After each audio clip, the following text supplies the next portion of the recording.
student homeschool checklist that I have available on my site for free. If you want to check it out, feel free to sign up for free member access. I have a pink version of the sheet and a blue one. And the way I use these is I put my child's name up at the top along with the subjects that they'll be doing throughout the week.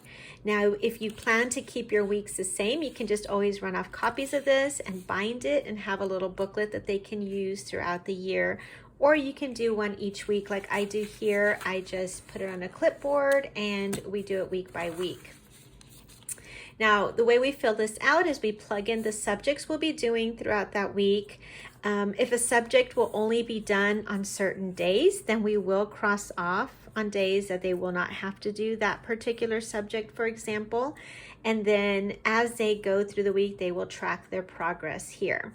Now they can put check marks if they choose, like my son did there, or you can also use stickers. So if you prefer to choose stickers, you can always plug in the stickers in the blanks there as well.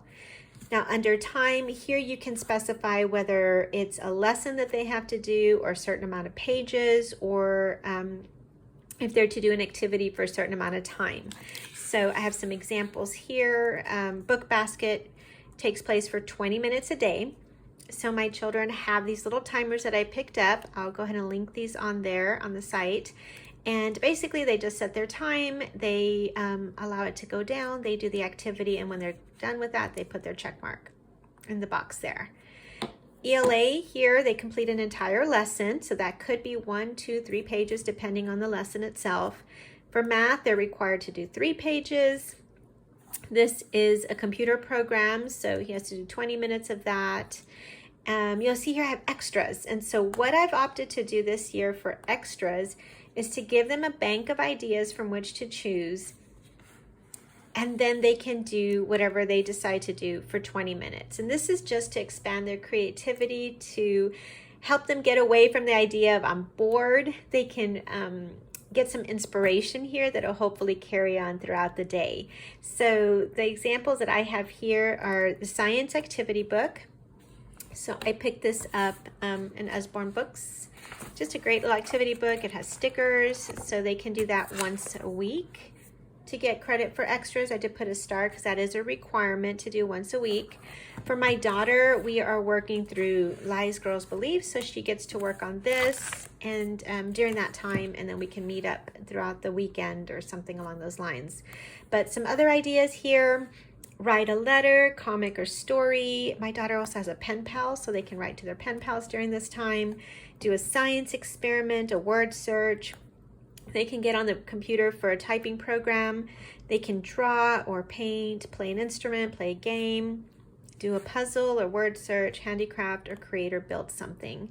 So just some ideas here to get them started. Once they've completed it, they can check it off here or just mark it up here. And then I do require the exercise or outdoor play each day. So that's also something that goes on their checklists here. Now on these checklists, I also have 2 additional boxes, and you can use those however you see fit. You can use these for chores, or you can actually use this particular section here for chores to track their chores throughout the week.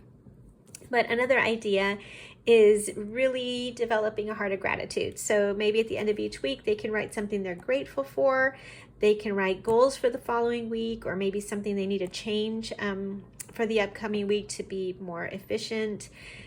They can use this however they'd like, maybe a special memory that they want to remember, but it's just an open section here that can be customized for their specific needs.